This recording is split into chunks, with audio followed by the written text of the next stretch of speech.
বন্ধুরা আজ যে টিউটোরিয়াল ভিডিওটা সেটা হচ্ছে এমএস এক্সেল সম্পর্কিত। আজ আমরা এক্সেলের এই ভিডিওটার মাধ্যমে শিখে নেব আমরা সুপারস্ক্রিপ্ট আর সাবস্ক্রিপ্ট এটা কিভাবে লিখব। যেমন দেখুন এখানে লেখা আছে এ স্কোয়ার প্লাস বি স্কোয়ার, এটা একটা গাণিতিক সূত্র। তো এইটাকে মানে এর ওপরে যে টুটা লিখেছি তো এটাই হচ্ছে সুপারস্ক্রিপ্টের কাজ। তো এইটা আমি কিভাবে লিখলাম, বা দেখুন ও টু মানে এটা রসায়নের একটা সূত্র, যেমন ও এর নিচে টুটা রয়েছে এটা হচ্ছে সাবস্ক্রিপ্টের কাজ। তো এই ও টু বা এ স্কোয়ার প্লাস বি স্কোয়ার মানে এই সুপারস্ক্রিপ্ট আর সাবস্ক্রিপ্ট আমরা কিভাবে লিখব, তো এটাই আজকে আমরা এই ভিডিওর মাধ্যমে দেখে নেব। তো বন্ধুরা মূল ভিডিও শুরু করার আগে একটা কথা বলবো, আপনি যদি আমার চ্যানেলে প্রথম হয়ে থাকেন তাহলে অবশ্যই চ্যানেলটা সাবস্ক্রাইব করে পাশে থাকবেন।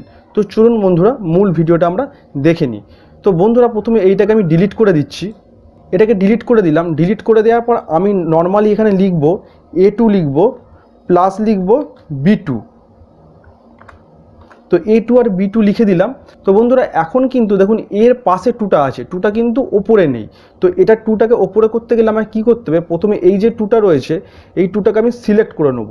সিলেক্ট করে নেওয়ার পর হোম মেনুতে দেখুন এই যে ফন্টের আন্ডারে এই যে নিচের দিকে দেখুন ডাউন অ্যারো আছে, এই ডাউন অ্যারোটায় আমরা এই কোণের দিকটা ক্লিক করব। ক্লিক করে দেওয়ার পর আমাদের কাছে একটা ডায়লগ বক্স চলে আসবে। তো ডায়লগ বক্সটা নিচের দিকে একটু খেয়াল করলে দেখবেন এখানে লেখা আছে সুপারস্ক্রিপ্ট, দেখুন এটা আনটিক হয়ে গেছে, এটাকে আমরা টিক করে দেবো। টিক করে দিয়ে এখানে ওকে করে দেবো। তো বন্ধুরা দেখতেই পাচ্ছেন ওকে করে দেওয়ার সঙ্গে সঙ্গে আমার কিন্তু টুটা কিন্তু এর ওপরে চলে গেল। তো আবার যদি আমি এই টুটাকেও করতে যাই তো এই টুটাকে আমি সিলেক্ট করব, সিলেক্ট করার পর আবার এই অ্যারোটাতে ক্লিক করব। ক্লিক করার সঙ্গে সঙ্গে ডায়লগ বক্স চলে এলো, আবার আমরা এখানে সুপারস্ক্রিপ্ট এখানে টিক করে দেবো।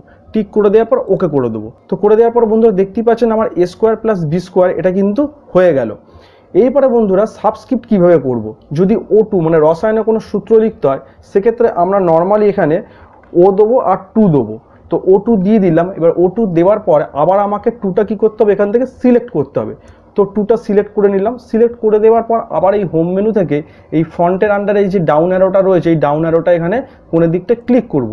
ক্লিক করে দেওয়ার পর আবার আমাদের কাছে ডায়লগ বক্স চলে এলো। ডায়লগ বক্স আসার পরে আমরা এই যে সাবস্ক্রিপ্ট রয়েছে এটা আনটিক হয়ে আছে, এটাকে আমরা টিক করে দেবো। টিক করে দেওয়ার পর ওকে করে দেবো। ওকে করে দেওয়ার পর বন্ধুরা দেখতেই পাচ্ছেন আমার কিন্তু এটা ও টু হয়ে গেল। মানে গাণিতিক সূত্র বা রসায়নের সূত্র যদি আমরা লিখতে চাই আমরা কিন্তু খুব সহজে সুপারস্ক্রিপ্ট আর সাবস্ক্রিপ্টের সাহায্যে আমরা কিন্তু এই সূত্রগুলো অনায়াসে লিখে নিতে পারবো। তো আশা করি বন্ধুরা আজকের ভিডিওটা আপনাদের জন্য খুব ইনফরমেটিভ ভিডিওটা ভালো লাগলে আর চ্যানেলটা ভালো লাগলে অবশ্যই সাবস্ক্রাইব করে দেবেন। আর সাবস্ক্রাইব করে দেওয়ার পাশাপাশি নিচে থাকা বেল আইকনটা অন করে দিয়ে অল নোটিফিকেশন করে দেবেন, যাতে এরকমই পরবর্তী ভিডিওগুলো আপনার কাছে সবার আগে পৌঁছে যায়। আর বন্ধু বান্ধবদের সাথে শেয়ার করতে ভুলবেন না, এটা সবার সাথে শেয়ার করে দিন।